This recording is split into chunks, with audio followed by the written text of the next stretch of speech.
কোরআনুল কারীমের ভিতরে আমার আল্লাহ রাব্বুল আলামিন 82 বার বলেছেন বান্দাদের তুই নামাজ কায়েম কর, নামাজ কায়েম কর, নামাজ কায়েম কর, আকিমিস সালাত, আকিমিস সালাত। এই নামাজ যারা দুনিয়ার নবী যত নবী আল্লাহ পাঠিয়েছেন সব নবীদের উপরে নামাজ ফরজ ছিল বিভিন্ন কায়দায়।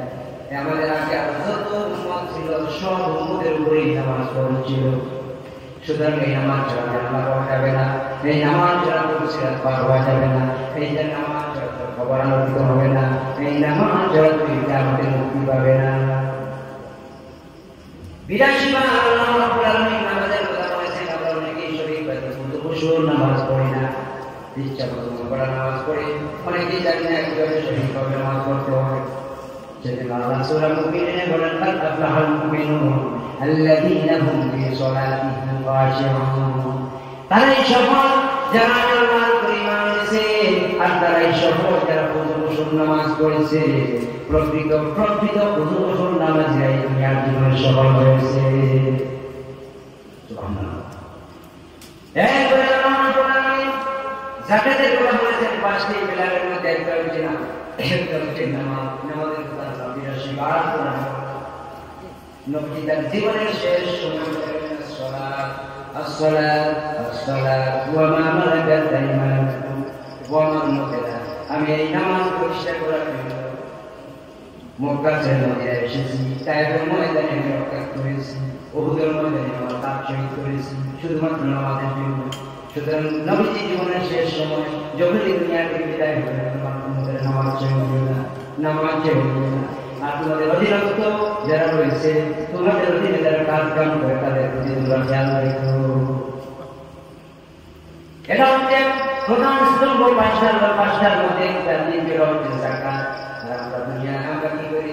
আমরা বলি কালিমা, নামাজ, যাকাতকে আমরা পরিজন্য করে নিয়ে গেছি, কিন্তু কোরআন করে দিচ্ছে যাকাত করতে দিচ্ছ। মানুষ মনে করে সহজে করে যে কালিমা নামাজ দেওয়া হয়, নামাজ হয় না। যাকাত আল্লাহ বলেছে দ্বিতীয় স্থানে 82 বার আল্লাহ নামাজের কথার পাশাপাশি যাকাতের কথা বলেছেন। আর 33টা কালিমায় আল্লাহ সরাসরি যাকাতের কথা আল্লাহ বলে দিয়েছে। সেজন্য আমরা যাকাত যেভাবে দেই ওইভাবে যাকাত হয় না। বর্তমান যুগে আমরা যাকাত যেভাবে দেই শরীয়তের বিধান কিন্তু এরকম না। শরীয়তের বিধান যত টাকা আল্লাহ বলেছেন তত টাকা আল্লাহ বলেছেন আকিমিস সালাত ওয়া আতুজ যাকাত। নামাজ প্রতিষ্ঠা করো, নামাজ জামাতে করো, আর যাকাত কালেকশন করো। যাকাত কালেকশন করার কথা বলা হয়েছে, তুমি কোরআনের কোথাও বলেন নাই যে তুমি যাকাত দাও। আর আমরা আজকে কি করি?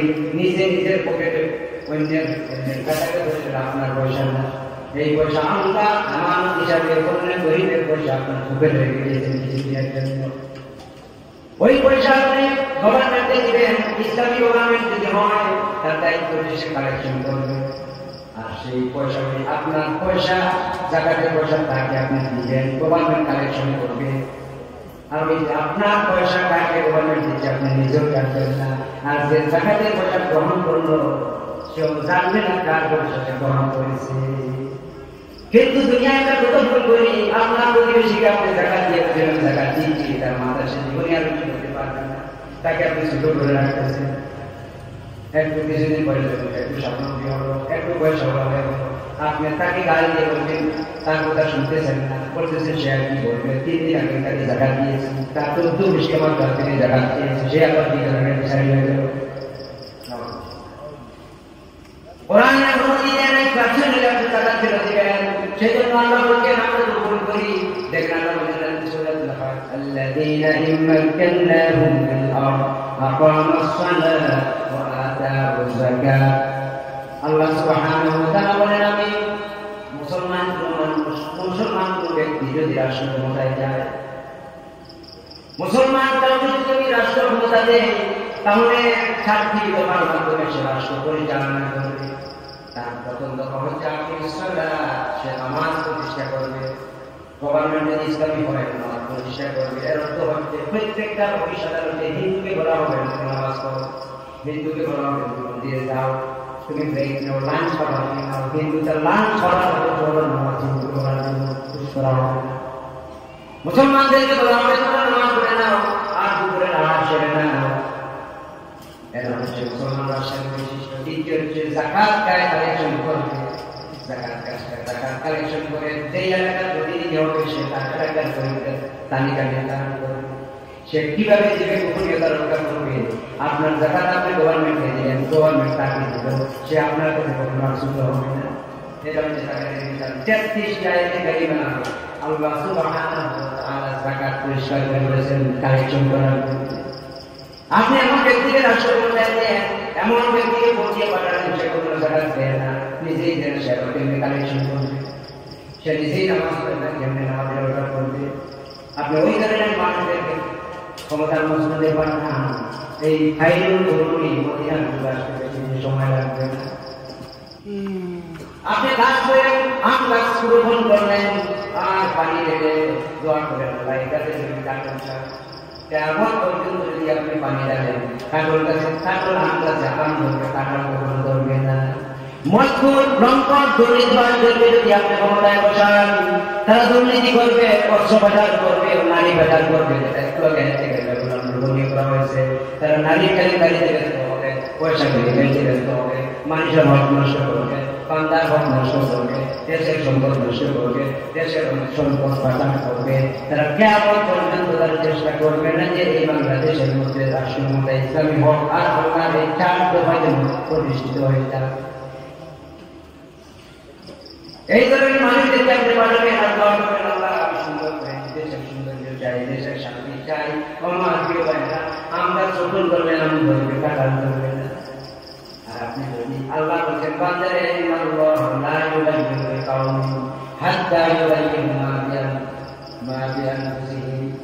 আল্লাহ বলেন আমি নিজে নিজে কোন জাতির বাক্যের পরিবর্তন আমি আমরা করবো না যতক্ষণ পর্যন্ত তোমরা চেষ্টা না করে এমন ব্যক্তিদেরকে ক্ষমতার অনুষ্ঠানে পৌঁছাও, সুলতানের নাসিরে পৌঁছাও, যে তাওয়ার ঢাকারের পরে আমার যে ক্ষমতায় যাওয়ার পরে 4 দফা মাধ্যমে রাষ্ট্র পরিচালনা করবে। এই 4 দফা রাষ্ট্র পরিচালনা করবে। সর্বপ্রথম নামাজ কায়েম করবে, দ্বিতীয়ত যাকাত কালেকশন করবে, এরপরে তৃতীয়ত হচ্ছে ভালো ভালো কাজের আদেশ করবে, চতুর্থ হচ্ছে মন্দ কাজের নিষেধ করবে। আজ সমাজের ভিতরে মন্দ কাজের নিষেধ করলে অসুবিধা, ভালো কাজের আদেশ করা যায় না। আপনি ব্যক্তিগত কেমনি করবেন? আজকে যদি রাষ্ট্র ক্ষমতায় এই 4 দফার ক্ষমতা প্রতিষ্ঠিত হয়, রাষ্ট্র প্রতিষ্ঠিত হয়, তাহলে নিজের মধ্যে মানব আমি আল্লাহ নবী বলেছেন তোমাদের সমাজের মধ্যে যখন অন্যায় দেখবে তখন সর্বপ্রথম তোমরা হাত দিয়ে বাধা দাও। পাইলাম হাত দিয়ে যদি পারো না তাহলে তোমাদের জবান দিয়ে প্রতিবাদ করো। তাহলে যদি জবান দিয়ে মুখ দিয়ে না বলতে পারো তাহলে পারবি তোমাদের জীবন ফল দিয়ে তোমার অন্তরকে ঘৃণা করো। তবে মনে রেখো এই অন্তরকে ঘৃণা করার কারণে তুমি পরিপূর্ণ ইমানদার দাবি করতে পারবে না। এটা হচ্ছে দুর্বল ইমানদারের বৈশিষ্ট্য। 1 নম্বর ইমানদারের বৈশিষ্ট্য হচ্ছে অন্যায় করতে হাত দিয়ে বাধা দিবে, মুখ দিয়ে বাধা দিবে। আমার প্রিয় ভাইরা, এটা করতে হলে মসজিদের ইমাম সাহেব করতে পারবেন না, আপনি করতে পারবেন না। আজকে যদি আমাদের মনে করেন এক্সাম্পল হিসাবে আমাদের রাষ্ট্র ক্ষমতার যদি 4টি পদ্ধতিতে রাষ্ট্র পরিচালনা হয়, তাহলে সিলেট 6 আসলে যদি নেককার কোনো বান্দার, যদি দিনদার, কোনো আলিম, কোনো বড় মানুষের এমপি হবে, সে ঢাকায় বসে কিন্তু মোল্লা পরিবহন অফিসের ফোন করে আমাদের সুনামধন্য চেয়ারম্যান আব্দুল মান্নান ভাইকে ফোন করে বলে দিবেন, ভাই আপনার ওইখানে আশপাশা করতেছে, জোয়ান আড্ডা করতেছে, আপনি তাড়াতাড়ি অফিস করে সপ্তাহের ভিতরে সেই জানখানায় পৌঁছাই দেন। ঢাকা থেকে আসবে অন্যান্য ভাইয়ের সাথে সাথে থানায় ফোন করবেন, তারা নিয়ে আসবেন, থানাও বাধ্য আসতে। এখানে পুরুষের কোনো আন্দোলন নাই, পুরুষের কোনো সুযোগ নাই, থানাও ধরে আসবে, অন্যান্য সংগঠনে যাবে, গিয়ে ওই কাম করে মুক্ত নিবিড় কোনো পাহাড়ের উপর যেখানে নির্জন পাহাড়ে তাস পাশান করার বসেছে, ওইখান থেকে উচ্চার করলেন দুষ্কৃতীদের যেরকম তা নাই, যেরকম 40 দিন টাকা হবে, 40 দিন করে মানুষ হয়ে ফিরে আসবে। এটা এমপি সাহেব চলে পারে, আপনি পারবেন, আপনি সুন্দর বলবেন সেই কাজ করবেন না, আপনি বলতে পারছি না সেই কাজ করা উচিত না, তোমার বাপনের করা উচিত, তুমি এই কাজ করবে না, তাস করবে না, দোয়া করবে না। নবী বলছেন যে তাস পাশা করে সেটা সুপারের রক্ত দিয়ে তার হাত থেকে ভিড় করতে হবে। এই ধরনের সমাজ থেকে অন্যায় দুর্নীতি করতে হলে নবী বলেছেন হাত দিয়ে বাধা দাও, হাত দিয়ে বাধা দাও। এই বাধা দেওয়ার জন্য একটা দিনদার পরিষ্কার মানুষদেরকে পার্লামেন্টে পাঠাতে হবে, ঠিক না? লম্পট দুষ্কৃতিকারী অন্যায়কারী দুষ্কৃতি এদেরকে যদি আপনি পার্লামেন্টে পাঠান তাহলে ওদের এই কাজ তাদের এরা নিজেরই পছন্দ করছে, কেন তারা এটা বাধা দেবে? হাত দিয়ে বাধা দিবে না, মুখ দিয়ে বাধা দিবে না, ফল দিয়ে বাধা দিবে না, বরং ফ্যাক্টরি সে মিলিট তৈরি হবে। এই জন্য আমার কি হয়, আপনার আমার জন্য অত্যন্ত গুরুত্বপূর্ণ। নামাজের কথা বললাম, জাকাতের কথা বললাম, জাকাত আপনি যেভাবে দিচ্ছেন এটা কবিরা গুনাহ করতেছেন, এইভাবে জাকাত দিয়ে কোনো লাভ নাই। আপনি একজন ব্যক্তিকে জাকাত দিলেন, সুন্দর করে তাকে স্বাবলম্বী করে দেন, কেন প্রতি বছর আপনাকে তাকে দিবেন, কেন 1 বছর দেখা এমন জীবনকে পরিবর্তন করে দেন। আপনি 10 টাকা আজ দিবেন, কাল 50 টাকা দিবেন, আগামী বছর আজ নির্মূল করবেন। জাকাত দিবেন সঠিকভাবে একজন মানুষকে, এমনভাবে দিবেন আগামী বছর সে নিজে জাকাত দিবেন, ঠিক না? আজকে যদি আপনাকে স্বাবলম্বী করেন, সে আর জাকাত দিতে আপনার কাছে আসবে, যে জাকাতের বিধান গরিবের কাছে আল্লাহ আমানতকে দিলেন, গরিবের তার কাছ থেকে ফুললি 2.5% শতকরা তার সম্পদ থেকে এই পয়সাগুলো কালেকশন করা হবে, আর একটু স্বাবলম্বী করার জন্য গাড়িতে হবে, ব্যবসা করবে, বিদেশে পাঠানো হবে, যাই করা হবে কোন সম্ভব। আল্লাহ নবীর কাছে একজন সাহাবী এসে বললেন, ইয়া রাসূলুল্লাহ, আমি অবাক হয়ে যাকাত দেই আমার কোনো অবস্থা নাই, বুঝলো আমি আমার পাল পাচ্ছেন আমি পয়সা দিয়ে যাপন করতেছি। আল্লাহ নবী বললেন, সাহাবী তোমার কি অভিজ্ঞতা আছে নাকি? তুমি শুনতে যে কোনো গরিব দুঃখী মানুষ আছে, আল্লাহ নবী কোনো হাজিরা দিয়ে দেন না, নবীর কাছে কিছু রাখবে, নিজে দেন, না থাকলে তার ডবল ক্ষমতা ওসমান গনির কাছে পাঠিয়ে দেয়। গরিবকে বলে যাও আমার কাছে কিছু নাই, তুমি আমার ওসমানকে বলে দিয়ে উসমান তোমার আল্লাহ বলেছেন উসমান বলি, আল্লাহ তার উপরে সন্তুষ্ট। আল্লাহ নবী বলেছেন আমি আমার 2 মেয়েকে উসমানের কাছে দিয়েছি, এরপর যদি আরেকটি মেয়েকে অনেকে দিতে পারো, মেয়ে যদি মরে যেত। হযরত উসমানের কাছে যখন রাদিয়াল্লাহু তাআলা আনহু কাছে যখন সাহাবারা দেখলেন, হযরত উসমান বলতেন, ও সাহাবী আপনি আল্লাহর নবী পাঠিয়েছেন, আল্লাহর নবীর পক্ষ থেকে দিয়েছিলাম, আর আমি আমার উসমানের পক্ষ থেকে এই দাবি করলাম। ওই সাহাবীকে বলেন আপনার কি অভিজ্ঞতা আছে? তিনি বলেন, তো আমি কাঠুরি, আমি কাজ করতে পারি, কাজ করতে পারি, তার কোনো অভিজ্ঞতা আমার নেই। আল্লাহ নবী তার নিজ হাত মুবারক দিয়ে কোরআন তৈরি করে দিলেন, কোরআন তৈরি করে দিয়ে বিসমিল্লাহির রহমানির রহিম করে বিশ্বনবী কোরআনটা হাতে পেয়ে দেবলেন, যাও তুমি পাঠ গাও, ওজন করে যাও, কাজ করো, এই কাজ করে তোমার জীবন তুমি চালাও, জীবিকা নির্বাহ করো। কিছুদিন পর ওই সাহাবীর সামনে নবীর সামনে হাজির হয়ে গেলেন, বললেন, ইয়া রাসূলুল্লাহ সাল্লাল্লাহু আলাইহি ওয়াসাল্লাম, হুজুর আপনি আমাকে চিনতে পেরেছেন নাকি? হুজুর আমাকে চিনতে পেরেছেন নাকি? আল্লাহ নবী বললেন, সাহাবী তুমি তো বহুদিন আগে আমার কাছে এসেছিলেন, তোমাকে একটা কোরআন তৈরি করে দিয়েছিলাম, এখন কি কোনো সাহায্য নেওয়ার জন্য এসেছে নাকি? সাহাবী বললেন, ইয়া রাসূলুল্লাহ সাল্লাল্লাহু আলাইহি ওয়াসাল্লাম, আপনার পবিত্র হাতে আমাকে কোরআন বলে দিয়েছিলেন, হুজুর এই কোরআন ব্যবহার করে কোরআন দিয়ে আমি পাঠ কাজ থেকে আমি আমার জীবন চালিয়ে জীবন জীবিকা নির্বাহ করে হুজুর একটু সেভিং করে সঞ্চয় করে ওই পরিমাণ সঞ্চয় আমি জমা করেছি, হুজুর এখন আমি আর জবাব খাই না, আমি জবাব দেই। আপনি 10 টাকা দিলেন, বিশেষ বলেছে আপনাকে 10 টাকা দিলেন, আপনার যদি 1 কোটি টাকা হয় আর 1 লক্ষ টাকা ওই 2.5 লক্ষ টাকা একজন ব্যক্তিকে দিয়ে দেন, ওই ব্যক্তি জীবনে আপনার হাত পাবেন না, আপনার এটা গোপনীয় করে দেন, একটু 100 টাকা দিয়ে দেন, লম্বা নাই করে ফটো উঠে যায়, এটা তোমার কোটি আল্লাহ কত আপনার টাকা এই জাকাত আদায় না হওয়া পবিত্র মান করে পবিত্র মাল করে অভিযুক্ত হয়ে খবরের ময়দানে পড়বে, আমি খাদ্য সঞ্চিত সেই জোগাড়বিহীন সম্পদের মালিক আমি পুরুষ যাকে তো বড় বড় চোখ ব্লু কালারের নীল কালারের চোখ পুরুষ এটা দর্শন করবে, আর বলবে মানে খাদ্য সঞ্চিত সম্পদ জাকাত দেবে না। আমার প্রিয় মায়েরা সামান্য 1% আপনি সামান্য 1% মায়া করতেছেন, সেজন্য আল্লাহ পাক বলেন তোমরা সম্পদের মায়া নিয়ে করে তুমি আমার হুকুম থেকে যদি শুনে দিও না, 2.5% দিয়ে দাও। আল্লাযী জামা মালাহু মুআদ্দাদা, শুধু গণনা করো না 1 মাস পরে আজকে আমার 3 লক্ষ টাকা পুঁজি হয়ে গেছে, 1 মাস পরে 2 মাস পরে আজকে 4 লক্ষ হয়ে গেছে, 6 মাস করে করে সওয়াল করে বলতে আল্লাহ আল্লাহি জামাআনা মুআদ্দাদা করে হোক না দিয়ে আজকের হোক না দিয়ে গরিবের হোক না দিয়ে সকাল না দিয়ে তোমরা এইভাবে পয়সা না করবে না وتحبون المال حبا جما আল্লাহ মানে আমি জানি তোমরা সম্পদের মায়া করি না তোমাদের প্রাণের বেশি মায়া সম্পদের وتحبون المال حبا جما বরং তোমরা এই সম্পদের মায়া ছাড়ো আল্লাহর মায়া করো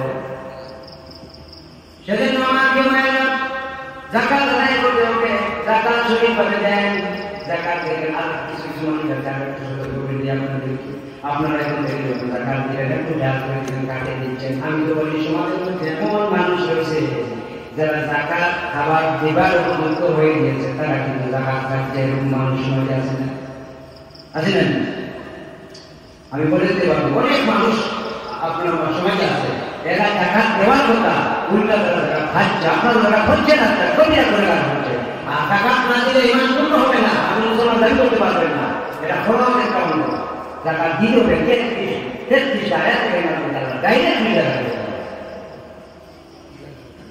গত সপ্তাহে আমি বিয়ানীবাজার একটি ব্যাংকে বসেছিলাম ম্যানেজার পাশে বসেছিলাম আলোচনা করলাম টাকা ইসলামী রাষ্ট্র যারা রাজনীতি অর্থনীতি এই বিষয়ে একটু কথা বলতেছি হঠাৎ করে বাড়ি চলে আসলে ব্যাংকের ম্যানেজার বাইরে ঢুকলেন ঢুকার বাদ করে এসে ম্যানেজার বাইরে বললেন ভাই আমার কাছে 20 লক্ষ টাকার কিছু ফিক্সড ডিপোজিটের কাগজ আছে তার কাছে এফডিআর করা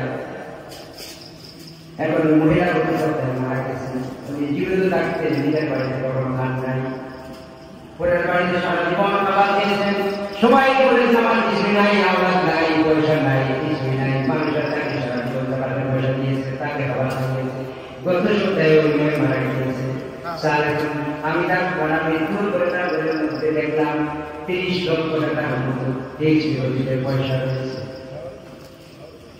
ম্যানেজার ভাই আমাকে বলে দিল এতক্ষণ আপনি যতটুকু কথা বললেন তার ধরুন আল্লাহ আপনাকে দেখে মানুষ আসছে এখন আপনারা বলেন যে মহিলা 30 লক্ষ টাকা পেয়েছে রোজিত হয়েছে মহিলা কিছু টাকা খাবে না কি দেবে বলেন ঘুরে বলেন ওই মহিলা জবাব যে ওই মহিলা টাকা খাবে না কি দিতে হবে তার উপরে খরচ হয়ে এই রকম আপনারা আমার সমাজে যদি তালাশ করেন তাহলে দেখুন মহিলার প্রবলেমের ব্যবস্থা কি হচ্ছে ওই যে সাপ বলছিলাম না যে ব্লু রঙের চোখ পুরুষ সাপ যেটা দর্শন করতেই থাকছে আর বলবে আমার এই জন্য এটা পুজিত করছে তার সবাই করছে আমি লিডার পাই না আওয়াজ নাই কেউ নাই এখন পয়সা রাষ্ট্র পেয়ে যাবে নমিনিও করে না 7টা ফিক্স করেছে একটার মধ্যে শুধু 7 লাখ টাকা মিলে আছে বাকি আর 3 টাকা নমিনিও করে যায় এর সুবিধা ওদের মালের মধ্যে দুনিয়ার জীবনে টাকা বাংলাদেশ গভর্নমেন্ট পেয়ে যাবে অসুবিধা নাই কিন্তু আখেরাতের ময়দান তো তার ধ্বংস হয়ে গেল এবার সে করে কি জবাব দিবে সেজন্য আপনারা সমাজে জাকাত দেবেন একটু খেয়াল করেন কাকে দিচ্ছেন অনেক মানুষ এরকম আপনার আমার সমাজে আছে সে কিন্তু 10 টাকা তার অ্যাকাউন্টে পড়ে আছে সুতরাং এই পয়সা যদি তার থেকে থাকে আপনি তাকে কোনো টাকা দিবেন না নইলে আপনার টাকা পূর্ণ হবেন না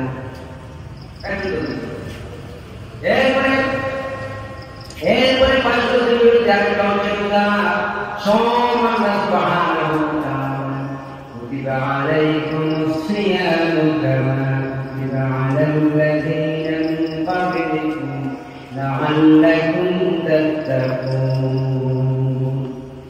আল্লাহ বলেন ইয়া আইয়ুহাল্লাযীনা আমানু ও ঈমানদাররা মুসলমানরা তোমরা যারা আমার উপরে ঈমান এনেছো রমজানুল মুবারকে আমরা তোমাদের উপরে রমজানের রোজাকে ফরজ করে দিয়েছি যেমন কি আমি ফরজ করেছি অন্যান্য জাতির উপরে এই রোজা শুধু তোমাদের উপরে ফরজ করি নাই আগেও যারা ছিল তাদের উপরে ফরজ ছিল যাতে তোমরা তাকওয়া অর্জন করতে পারো মুত্তাকি হতে পারো সেই জন্য আমি আল্লাহ রমজানের রোজা ফরজ করেছি এই 5টা সুবহানাল্লাহ চালু করে হচ্ছে সাউন্ড রোজা এগুলা আল্লাহ খরচ করেছেন তাকওয়া মুত্তাকি হওয়ার জন্য এখন আপনারা আমার সমাজে আমলের মধ্যে ইবাদতের মধ্যে প্রত্যেকটা জিনিসে তাকওয়ার অভাব রয়েছে তাকওয়ার অভাব রয়েছে যে কোনো কাজ আমরা করতেছি তাকওয়ার যথেষ্ট কমতি রয়েছে এই তাকওয়া ছাড়া আমরা সুবাইতে সমস্যা রয়েছে। তারপর তারা দান সরকার দেশে টাকা দিচ্ছেন, সরকার করছেন, বিভিন্ন দান করছেন, যা কিছু করেন না কেন, যদি তারপর না থাকে সেটা আপনারা কবুল করবেন না। কুরবানি দিচ্ছেন, তারপর যদি না থাকে আপনাদের কুরবানি কবুল হবে না। আদম আলাইহিস সালামের যুক্ত হবেন না যে তারপর সাথে সাথে দেখা যায় যে কার কুরবানি কবুল হয়েছে আর কার কুরবানি কবুল হয় না। বর্তমান যুগে দেখতে পাচ্ছি আদম আলাইহিস সালামের সত্যি আছে বিষয়। আল্লাহ রাব্বুল আলামিন বলেন লা ইয়ানালুল্লাহু লুহুমুহা ওয়ালা দিমাউহা ওয়ালাকিন ইয়ানালুহুত তাকওয়া মিনকুম। আল্লাহ রাব্বুল আলামিন তোমরা যেমন কুরবানি দাও, উট দাও, গরু দাও, ছাগল দাও, মরের কই উট, গরু ছাগলের রক্ত মাংস হাতে আল্লাহর কাছে পৌঁছায় না। ইল্লা বিতাকওয়া, শুধুমাত্র তাকওয়া বলে চাইতা অন্তরের কামে আল্লাহর কাছে যায়। তোমাদের গরু ছাগলের মাংস তোমাদের কাছে রয়ে যায়, মাংস তোমাদের কাছে, হাড্ডি তোমাদের কাছে, চামড়া তোমাদের কাছে, প্রত্যেকটা প্রাণী প্রত্যেকটা অংশ তোমরা খাবার খাচ্ছ তোমাদের কাছে রয়ে গেল। রক্তটাও আল্লাহর কাছে আসবে। ইল্লা বিতাকওয়া, শুধু মন নিয়ে তুমি কুরবানি করেছো সেই তাকওয়া উদাহরণের জন্য আল্লাহর কাছে সে পৌঁছে যায়। শুধু এখানে থাকবে আদম আলাইহিস সালামের কুরবানি আসবেন, যেটা কবুল হতো সেটা চলে যেত, যেটা কবুল হতো এখানে ফিরে যেত। এখন যদি এই কথা হতো আমার মনে হয় বাবা নাকি ভাই মাঠের বই করে এটা পূজা থেকে সেটা কবুল হয় না। আমরা যখন কুরবানির গরু কিনার মধ্যে না ছোট কথা বলি, আমরা মনে মনে করি এটা ছোট হাঁটার কথা বলি, ছোট কথা হলো এই কথাটা কিন্তু মারাত্মক তাকওয়া এসে চলে যায়, কোরবানি ভুল হয়। আপনি যদি বলেন যে কুরবানির দাম বেশি হয়েছে অথবা দাম কম হয়ে গেছে অথবা এটা দাগ হয়ে গেছে, দেখেন কি হয়ে গেছে, বিভিন্ন ধরনের মধ্য থেকে আমরা করি, অধিকাংশ মধ্যই করেছে তাকওয়া। এটা আল্লাহ ছাগল দেন, ছোট্ট একটা দুর্বার দেন, ছাগল দেখে বলেছে আপনাকে 1 লক্ষ টাকা খরচ করবেন, কেউ কেউ এমন আছে একটু আগে কিনে আর আরেক বছর পরে বসবে, তার এটা প্রয়োজন নাই। অনেক মানুষ নামাজই করে না, সে কুরবানি দিচ্ছে, যার নামাজ নাই তার কুরবানি নাই, যার নামাজ নাই ইন্না সালাতি ওয়া নুসুকি ওয়া মাহইয়ায়া ওয়া মামাতি লিল্লাহি রাব্বিল আলামিন। হযরত ইব্রাহিম আলাইহিস সালামকে আল্লাহ তাআলা বলেছেন, ইব্রাহিম তুমি বলো নিঃসন্দেহে আমার নামাজ, আমার কুরবানি, আমার হায়াত, আমার মওত আল্লাহ রাব্বুল আলামিনের জন্য, যিনি तमाम জাহানের মালিক। প্রথমে নামাজ নাই তার কুরবানি দিতে হবে, বাকিদের কুরবানি দেওয়া হবে। কে বলেছে কুরবানি করবেন, কুরবানি দেবেন? আপনি শুধু একটা ছাগল দেন, যেটা দুম্বা ইব্রাহিম আলাইহিস সালাম যেটা শুরু হয়েছে মানুষকে বকরার কথা ছিল, আল্লাহ সুবহানাহু ওয়া তাআলা করে মানুষ থেকে সরাইয়া কি করলেন, কুরবানি জানবান করলেন। এইভাবে তাকওয়া, রমজান এসে তাকওয়া অর্জন করা, রমজানে আমরা কি করি, ইফতারের আগে আমরা বিবাদ মানার করতে হবে। মানুষ যদি খিদা লাগে, গ্যাস সৃষ্টি হয় পেটের মধ্যে, তখন নিজে নিজেকে কন্ট্রোল রাখতে পারবে না, যাদের বেশি পায় বেশি, কারণ এমনভাবে ঠেকবার ভালো, যার কারণে এখানে তারা মারামারি করে মারা পর্যন্ত হয়েছে রমজানে। আমাদের বিরোধী রাখতে পারবে, মিডিয়া পর্যন্ত দেখেছি রমজান এসে তাকওয়া করার জন্য, তাকে ব্যবহার করলাম আল্লাহ ফির করার জন্য। আর রমজান হচ্ছে ডান শুরু, জাহান্নাম থেকে বাঁচার জন্য এসেছে। আর আমরা কি করি, রমজানে মারামারি করি, ইফতারি তৈরি করতে গিয়ে আসলে নামাজ দেরিতে করি, বিভিন্ন ধরনের রমজানে আমরা কি করি, বেচা কিনা বিভিন্ন এমন ভাবে আমরা ধরে করি, রমজান কিন্তু গুরুত্ব দেই না। অথচ আমরা নবীজি রমজান আসার কয়েক মাস আগ থেকে মানুষদেরকে বলে দিতেন, দুনিয়ার মানুষেরা এমন একটি মাস তোমাদের সামনে হাজির হচ্ছে, যে মাস বরকতময় মাস, মুবারক মাস, ওই মাসের মধ্যে রয়েছে লাইলাতুল কদর, যে বদরে আল্লাহ সুবহানাহু ওয়া তাআলা কোরআন নাযিল করেছে। 6 মাস আগে যে আলোচনা করতেন, রমজান আসতেছে, রেডি হো রেডি হো রেডি, ইয়া আইয়ুহান নাস قد أضلكم شهر العظيم فيه شهر مبارك।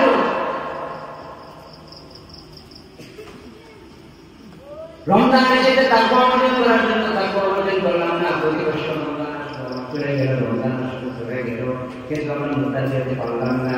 এরপরে আসেন হজের কথা, হজ আর একটা ফল, আমার আল্লাহ রাব্বুল আলামিন করেছেন বিদ্যমান যারা যাদের সম্পদ রয়েছে ফিজিক্যাল তাদের ফিটনেস রয়েছে শারীরিক মজবুতি রয়েছে অবশ্যই তারা জিন্দিগিতে একবার হলেও ওদের ময়দানে যাওয়া লাগবে ওদের সময়ে ওদের মৌসুমে হজ গিয়ে করা লাগবে এটা আমরা অনেক করেছি কোটি কোটি টাকার মানে কিন্তু এখনো হজ করে নাই মাঝে মধ্যে উমরা করে আসি এরা যেন আমরা তামাশা করতেছি কেন উমরা করতে যাবেন উমরা কেমন পর্যন্ত আপনি যদি প্রত্যেক মাসে মাসে উমরা একবার করে আসবেন লাগিয়ে সুরমা ফুরমা করে অনেক কিছু নিয়ে আসবেন কিন্তু আমার ব্যবহারে বিশ্বাস করেন আপনি 50,000 বার উমরা করেন আর আপনার ফল যদি আপনি না করেন নবীজি বলেছেন যে ইহুদি ও নাসারার মৃত্যু তার হবে যার সম্পদ রয়েছে শারীরিক সুস্থতা রয়েছে জামাত জামাতি রয়েছে বাইতুল্লাহ তাওয়াফ করলো না সাহি করলো না মুজদালিফায় গেল না উকুফে আরাফা করলো না আমার হুকুম মানলো না তার সম্পদ ছিল ফিটনেস ছিল আল্লাহ নবী বলেছেন ইহুদি ও নাসারার মৃত্যু হবে ইনশাআল্লাহ ইহুদিও ইনশাআল্লাহ এখন আপনি কেমনে মুসলমান দাবি করছেন আমাকে ভাইরা এইদিকে নামাজের মধ্যে ত্রুটি রয়েছে যাকাতের মধ্যে ত্রুটি রয়েছে সাউন্ড পূজার মধ্যে ত্রুটি রয়েছে কোরবানির মধ্যে ত্রুটি রয়েছে এই যে হজের মধ্যে ত্রুটি রয়েছে পয়সা পয়সা উমরা করেন কেন উমরা করবেন উমরা হজ করে উমরা করবেন উমরা করার জন্য আমরা বিধান খরচ করেন না হজকে খরচ করেছেন এই জন্য আমাদেরকে সজাগ হতে হবে সেজন্য আল্লাহ কোরআনে সূরা বাকারার মধ্যে বলেছেন ওয়ামিনান নাসি মান ইয়াকুলু আমান্না বিল্লাহি ওয়া বিল ইয়াউমিল আখির ওয়া মা হুম বিমুমিনিন তোমাদের মধ্যে এমন মানুষ আছে তারা বলে আমি আল্লাহর উপরে ঈমান এনেছি পরকালের উপরে ঈমান এনেছি আল্লাহ বলেন ওয়া মা হুম বিমুমিনিন এরা মুমিন না এখানে আল্লাহই বলেন মুমিন তোমরা কি চিন্তা করো অথচ মুমিন হওয়ার জন্য আল্লাহর উপরে বিশ্বাস পরকালের বিশ্বাস এই দুইটা লাগবে আর এই দুটো আছেই এই দুইটা থাকার পরেও আল্লাহ বলছেন ওয়া মা হুম বিমুমিনিন এরা মুমিন এই জন্য আল্লাহ বলছেন এরা মুমিন না কারণ কালিমা শাহাদাত পড়ার পরে এরা নামাজের মধ্যে নামাজ পড়লো না পরকালের যাকাত দিয়ে কত দিন না মোহন করা লাইন ধরে তারা 2.5 লক্ষ টাকা তারা যাকাত হয়েছে 50,000 দিয়ে দিয়েছে হিসাব করে নাই অথচ হিসাববিহীন যাকাত আল্লাহ দরকার 4 পয়সার দাম নাই আপনাকে যাকাত দিতে প্রতি পয়সার হিসাব 1 পয়সা পর্যন্ত করবে আপনি দিতে হবে একদিন এভাবে করা যাবে না অ্যামাউন্টের ভিতরে করা যাবে না 2.5% সব তোলা দিয়ে যা আসবে হিসাব করে আপনি দিয়ে দিতে হবে যাকাত ঠিকমতো দিলেন না রমজানের মুবারকে তা অর্জন করলেন না পয়সা টাকার করে শারীরিক সুস্থ টাকার করে আপনি হজ করলেন না আপনি কেন কেমন মুমিন হলেন সেজন্য আল্লাহ এখানে বলছেন ওয়া মা হুম বিমুমিনিন এরা মুমিন না দুনিয়ার জীবনে আপনার পাসপোর্টে ভোটার আইডিতে মুসলমান দাবি করেন নিজেদের অসুবিধা নেই আপনার এগুলি বলে আপনি তো মুসলমানই না আপনি তাকে বলতে পারবেন কিন্তু কিয়ামতের কঠিন ময়দানে যখন ফেরেশতারা কাজ যেমন বলতে বিদ্যালয়ে তুই তো মুমিন না তখন ফেরেশতার সাথে আপনি লড়াই করতে পারবেন না ইসলামের বুনিয়াদ ইসলাম ওয়ালা 5টা পিলারের উপরে যে ইসলাম দাঁড়ানো আছে এই 5টা গুণে ধরে গেছে ওইটা দুর্বল হয়ে গেছে ওই পিলারটা একটু করে যদি ভরে যায় তাহলে আপনার সামনে না থাকবে না এখন এই লেভেলটাতে এইভাবে করে পিলার দেওয়ানো আছে সামনে লাগানো আছে আমাদের মাথার উপরে এই সামনে যতক্ষণ থাকবে ততক্ষণ পিলার শক্ত থাকবে আর এই পিলার যদি দুর্বল হয়ে যায় পড়ে যায় আপনার সামনে আপনার মাথার উপরে পড়ে যাবে 5টা স্তম্ভ 5টা পিলার দিয়ে খুঁটি হয়েছে এই খুঁটিগুলি আমরা নষ্ট করে দিচ্ছি নষ্ট করে মৃত্যুর আগ পর্যন্ত নষ্ট করে যদি পড়ে যায় কবরের ময়দানে কিন্তু সবার বছর পড়ে আসবে কারণের অবস্থা হবে কারণ সম্পর্কে আপনারা জানেন কি অবস্থা করেছে শুধু টাকা স্বীকার সম্পদ টাকা দেয় নাই সম্পদ সহ আল্লাহ করে আপনার সমস্ত সম্পদ সব কিছু আমি কারণের মাঝে করে দিয়ে দিয়েছি লালু দিয়ে কেমন পর্যন্ত জাহান্নামের দিকে দাবিত হবে কারণ জ্ঞান ছিল কারণের জ্ঞানের কন্ডিশন আপনারা জানেন মুসা আলাইহিসসালামের বাইরে নাম ছিল হাজর মুসা তো আমরা মুসা আলাইহিসসালাম খুব রাগী মানুষ ছিলেন একটু আগে বললাম বাপরে মাথায় চলে গেলেন, শহীদুল ইসলাম মেয়েকে বিবাহ করলেন, আর পুত্র ছাগল চড়ালেন হয়েছেন। এরপরে কোনো মুসলিম গ্রাম হয়েছিল, ছাগল গ্রামে মহরণা হিসাবে জাতীয় করা হয়েছে। আবার কোনো অপিনিয়ন দিয়েছে না, মহরণা আলাদা দেওয়া হয়েছে, কারণ শহীদুল ইসলামের একজন মেয়ে বিজ্ঞান বিষয়।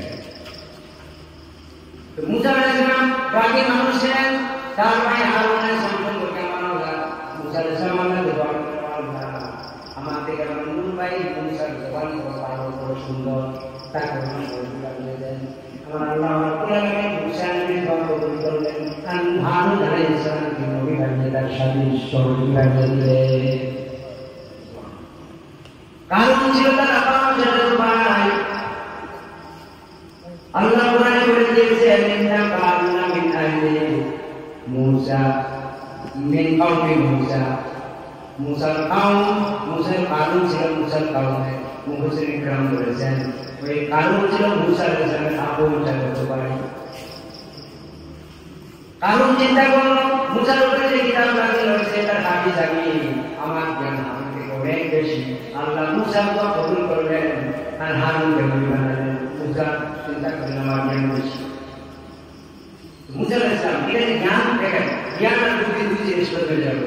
তো আল্লাহ সুবহানাহু ওয়া তাআলা গজব দিয়ে ধ্বংস করে কারুনকে ধ্বংস করে দিলেন। জমিনের ভিতরে তার 40টা ফুট বহন করে নিতে তার চাকরি, তার লোকারের চাকরি, এই পরিমাণ সম্পদশালী কারুন ছিল। আল্লাহ সুবহানাহু ওয়া তাআলা সম্পদ মাথার উপরে দাঁড়াইয়া এখনো পর্যন্ত জমিনের দিকে এক ভাগ করে রাখতে পারে। আল্লাহ সুবহানাহু ওয়া তাআলা বলছেন মুমিন না, তো মুমিন হতে হলে হাত রাখতে শক্ত করে করতে হবে। এই 5টা শব্দ বিরাট করে কাজ করে রাখতে হবে। তা যদি আমরা না করি, আজকে দেখেন তাম পৃথিবীতে আজ আমরা আমাদের হক রয়েছে মুসলমান, আল্লাহ বলছে দেখেন সেজন্য আল্লাহ বলেন ইয়া আইয়ুহাল্লাযীনা আমানু তাকুল্লাহা হাক্কা তুকাতিহি ওয়া লা তামুতুন্না ইল্লা ওয়া আনতুম মুসলিমুন। ও মুসলমানরা, তোমরা যে আমার পরিমাণ দাবি করছো মুসলমান, তোমরা কি করো? আল্লাহকে ভয় করো। যে পরিমাণ ভয় করা উচিত ওই পরিমাণ ভয় করো। আর খবরদার বদলকৃত মুমিন না হয়ে মৃত্যুবরণ করো না। সেখানে মৃত্যুর দিকে যাওয়া, মৃত্যুর দিকে যাওয়া অবশ্যই আমরা কি করবো? মৃত্যুবরণ করবো। সেই জন্য আল্লাহ বলছেন যে মৃত্যুবরণ এমন অবস্থায় করো না যে প্রকৃত মুমিন না হয়ে মৃত্যুবরণ করো। আল্লাহকে করো। আর আজকে তার বন্ধু সেখানে ধ্বংস আল্লাহ সুবহানাহু ওয়া তাআলা বলছেন ইয়া আইয়ুহান নাসু তাকু রাব্বাকুমুল লাযী খালাকাকুম মিন নাফসিন ওয়াহিদাতিন ওয়া খালাকা মিনহা যাওজাহা ওয়া বাসসা মিনহুমা রিজালান কাসীরান ওয়া নিসাআ واتقوا الله الذي تساءلون به والأرحام إن الله كان عليكم رقيبا। আল্লাহ রাব্বুল আলামিন বলেন, ও দুনিয়ার মানুষ, তোমরা আল্লাহকে ভয় করো, আল্লাহকে ভয় করো। যে আল্লাহ তোমাদেরকে সৃষ্টি করেছেন, তোমাদের বাবা আদম থেকে তোমাদের মা হাওয়াকে সৃষ্টি করেছেন। তোমাদের বাবা আদম থেকে তোমাদের মা হাওয়াকে সৃষ্টি করেছেন। আর তোমাদের মা আদম আর হাওয়া মা বাবা বানাইয়া তোমাদেরকে ভাই বোন ভাইয়ের সম্পর্ক বানিয়ে রাহেমের সম্পর্ক আল্লাহ বানিয়ে দিয়েছেন। আর অসংখ্য নারী পুরুষকে তামাম পৃথিবী আল্লাহ সাজিয়েছে। সুতরাং আল্লাহ পছন্দ করেছেন রাহেমের সম্পর্ক, আত্মীয়তার সম্পর্ক, রাহেমের সম্পর্ক। সুতরাং ভাই ভাইয়ের হক নষ্ট করো না, ভাই বোনের হক নষ্ট করো না, ছেলের মেয়ের হক নষ্ট করো না, কুকুর হক নষ্ট করো না। রক্ত সম্পর্কের সাথে জুলুম করলে কিয়ামতের ময়দানে আল্লাহ জাহান্নামে নিক্ষেপ করে দিবে। দুনিয়ার জীবনে যদি নবীজি বলেছেন, দুনিয়ার জীবনে যদি কেউ আত্মীয়তার সম্পর্ক ছিন্ন করে, সে আল্লাহর সাথে সম্পর্ক ছিন্ন করবে। মান কাতাআ আল্লাহ ওয়া রাসূলাহু, যে আত্মীয়তার সম্পর্ক ছিন্ন করলো, সে যেন আল্লাহ ওয়া রাসূলের সাথে তার সম্পর্ক ছিন্ন হয়ে গেল। লা ইয়াদখুলুল জান্নাতা ফাতিহা, যে আত্মীয়তার সম্পর্ক নষ্ট করলো, সে কখনো জান্নাতে যেতে পারবে না। জান্নাত না। সেজন্য আল্লাহ বলেন, তোমার ভাইয়ের মধ্যে আত্মীয়তার বন্ধন আমি আল্লাহ সৃষ্টি করেছি, তুমি তোমার ভাই। এই সম্পর্কটা তুমি নিজেও চয়েস করো নাই, কি করবে? আমি দিয়েছি ভাই, ভাই ভাই এই ধরনের সম্পর্ক প্রাণ সম্পর্ক আপনার চাচাতো ভাই ফুফাতো ভাই এগুলো প্রাণ রিলেটেড এগুলো ধরনের সম্পর্ক ওয়াত্তাকুল্লাহ আল্লাযী তাসাআলুনা বিহি ওয়াল আরহাম আল্লাহকে ভয় করো রক্তের সম্পর্ক নষ্ট করো না রক্তের সম্পর্ক নষ্ট করলে তুমি জান্নাতে যেতে পারবে না আল্লাহ রাসূলের সাথে তোমার সম্পর্ক থাকবে না সেজন্য আল্লাহ বলছেন এরা মুমিন না ওয়া কুনতুম মুমিনিন এরা বলছে আমি মুমিন কালিমা পড়েছি ওই তারা আল্লাহর সম্পর্ক নষ্ট রক্তের সম্পর্ক নষ্ট নামাজ ঠিক মতো পড়ে না হজ করে না যাকাত দেয় না আল্লাহ মুমিন সেজন্য আল্লাহ বলছেন মুমিন ও মুসলমানেরা মুমিনেরা তোমরা যারা ঈমানের সঙ্গে আল্লাহর উপরে তোমরা দৌড়াও আল্লাহকে ভয় করো মৃত্যুর আগে প্রকৃত মুমিন হয়ে যাও প্রকৃত মুমিন হয়ে আমার বাপ তার হয়ে যাও পরিপূর্ণরূপে দিনের উপরে আমার অনুভবের উপরে প্রসার না করো তোমরা যদি আমার ইবাদত না করো কোনো অসুবিধা নাই তোমরা ইবাদত করলে আমার কি হবে না করলে আমার কি হবে কোনো অসুবিধা নাই কারণ तमाम পৃথিবীতে আমি আল্লাহ যা সৃষ্টি করেছি সবাই আমার ইবাদত করতেছি সাবহানা লিল্লাহি মা ফিস সামাওয়াতি ওয়া মা ফিল আরদ আকাশে যা কিছু আছে জমিনে যা কিছু আছে আল্লাহ সুবহানাহু ওয়া তাআলা তাসবিহ করতেছে ওয়ালাকিন লা তাফকাহুনা তাসবিহাহুম তারা যে ভাষা ব্যবহার করে থাকে আমি আল্লাহ তাদের ভাষা জানি তোমরা তাদের ভাষা বুঝো না সুতরাং তুমি যদি ইবাদত করো আমার হুকুম মানো ফায়দা তোমার হবে দেখুন লোকমান হাকিম সম্পর্কে আল্লাহ কোরআন কারীমে বলেন আমার লোকমানকে আমি জ্ঞানী বানালাম হিকমত দিলাম ইজ্জত দিলাম ওয়ালাকাদ আতাইনা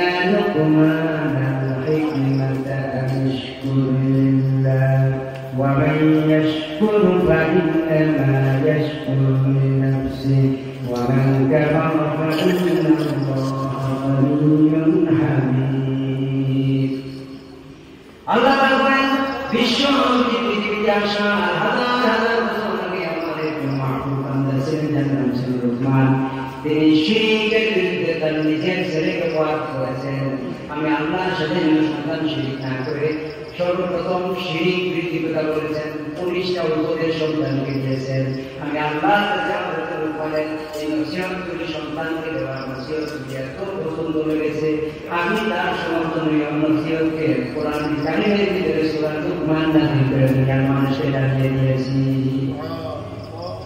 আল্লাহ বলেন ওয়ালাকাদ আতাইনা লুকমানাল হিকমাতা আন ইশকুর লিল্লাহ আমি লোকমানকে হিকমত দিয়েছি যাতে করে সে আমার কৃতজ্ঞতা প্রকাশ করতে পারে আমার শুকরিয়া আদায় করতে পারে যে শুকরিয়া আদায় করবে তোমার জন্যই করবে আল্লাহ কারো ইবাদতের জন্য প্রশংসা পাবে আমার আল্লাহ কারণ तमाम পৃথিবীতে যা কিছু আছে মানুষের না করলে কি হবে तमाम পৃথিবীতে যা কিছু আছে জমিনে যা কিছু আছে সবাই তো আমার ইচ্ছায় হোক অনিচ্ছায় হোক तमाम সম্পর্ক আমার শ্রদ্ধায় উন্নত করে দিয়েছে ইচ্ছায় হোক অনিচ্ছায় সব কিছু আছে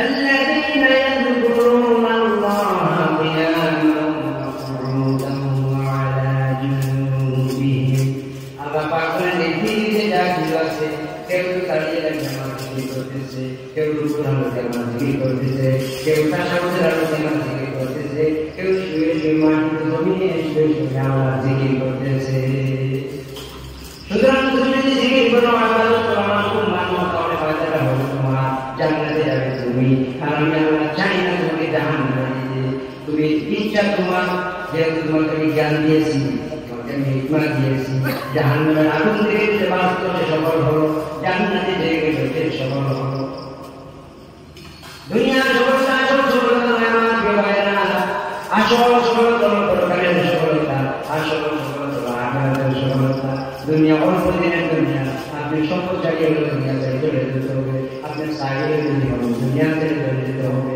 যে আমাদের দুনিয়া থাকবেন না কেন একদিন না একদিন এই দুনিয়ার মায়া ছেড়ে আপনাকে যেতে হবে তবে আমার ইচ্ছা হবে ইচ্ছা কোন বিমান যেতে হবে না চেষ্টা হিরো না বলা চেষ্টা এক সেকেন্ডের মধ্যে হবে যখন সময় আসবে জামাতে পরিশেষে দুটি কথা বলতে চাই আল্লাহ সুবহানাহু ওয়া তাআলা আমাদের সৃষ্টি করেছেন ইবাদত করার জন্য একটা হায়াত দিয়েছেন 50-60 বছর 80 বছর জিন্দেগি দিয়েছেন এই জিন্দেগি দেওয়ার পিছনে পরীক্ষা দিচ্ছেন আমরা আমলের দিক থেকে কাজ করতে চেষ্টা আমল যদি না করি বড় বড় কাজ না করি শুধু পরীক্ষা করে জান্নাতে যেতে হলে আমল করা আমলের ভালো কাজ ছাড়া আপনি জান্নাতে যেতে পারবেন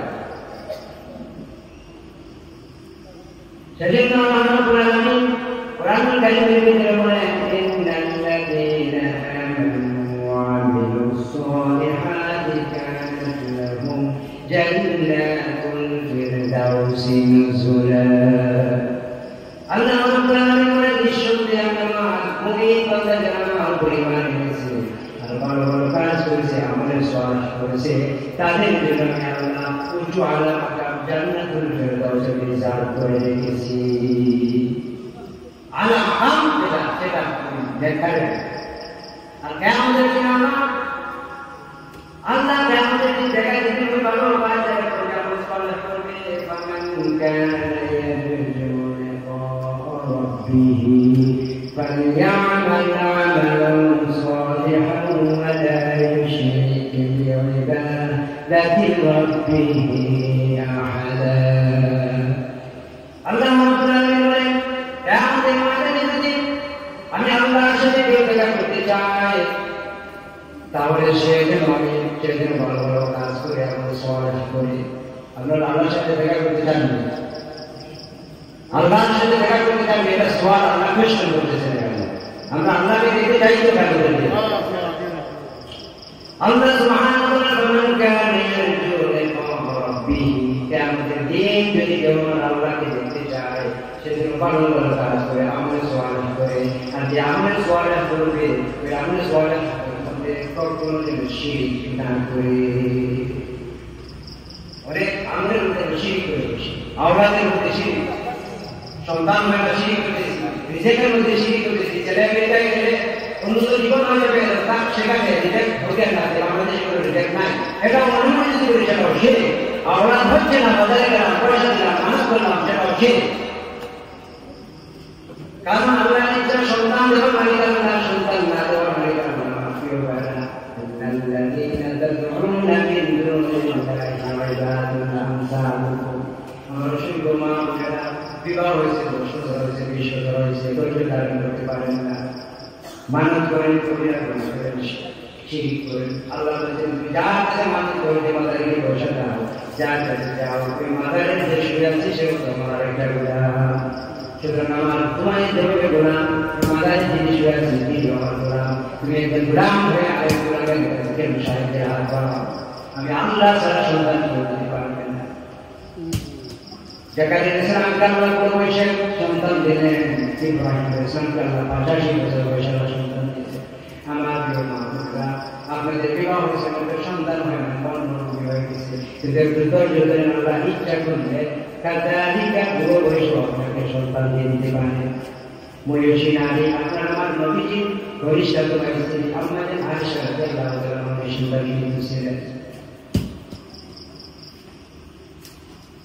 ওনার ছেলে ওনার জামা সন্তান বলছেন উনি সন্তান না করলে কেউ উনি আমাদের আমার জানেন সমস্ত মুসলমানদের আম্মা আমাদের বিবিরা হচ্ছেন মা থেকে না তিনিও নিঃসন্তান ছিলেন আপনি অপেক্ষা করেন আপনার দোয়াতে যদি সন্তান থাকিয়ে আমার আল্লাহ সুবহানাহু ওয়া তাআলা সন্তান দিবেন আর যদি সন্তান দোয়া থেকে তোমার কেমন পর্যন্ত পুরো দুনিয়ার মধ্যে কোনো মাদার সন্তান দিবে না বলুন তার কি হবে আপনার ইমান নষ্ট হয়ে যাবে আর আপনি একটু যদি ধৈর্য ধরে ধারণ করতে পারেন তাহলে কিয়ামতের ময়দানে সন্তান মা আয়েশা রাদিয়াল্লাহু তাআলার সঙ্গে আপনাকে হাসর করে আল্লাহ দিয়ে দিবে একটু ধৈর্য এই সন্তানের মানুষ সন্তান না সম্পদ এই সন্তান কেমন জানেন না এমন হতে মানে আপনার বলতে আল্লাহ সন্তান রাখেন নাই একটা সন্তান যদি চলে আসে সন্তান হবে বাদ হবে এই সন্তান আপনাকে জাহান্নামে যাবে আল্লাহ ভালো জানেন এই জন্য আপনাকে সন্তান দেন নাই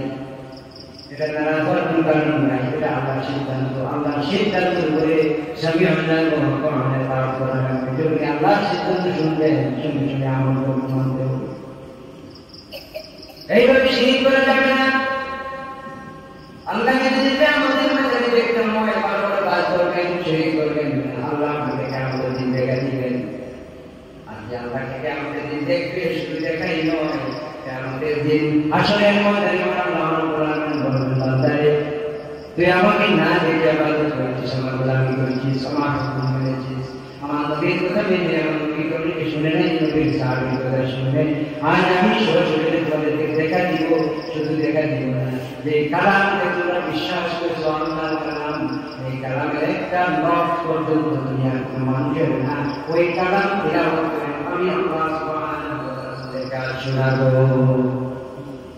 আল্লাহ রাব্বুল আলামিন সূরা রহমান তার 70 নম্বরে সূরা রয়েছে ওই সূরা আল্লাহ সুবহানাহু ওয়া তাআলা নিজে শোনাই দিলেন কিয়ামতের ময়দানে তবে সত্য হলো আল্লাহর ঈমান না করে ভালো কাজ করা লাগে আমাদের সালাত করা লাগে আমাদের সালাত শুধু ঈমান নিয়ে জান্নাতে যাওয়া লাগে আজকে তামাম পৃথিবীতে মৃত্যু সংখ্যা দেখে কিভাবে মৃত্যু হচ্ছে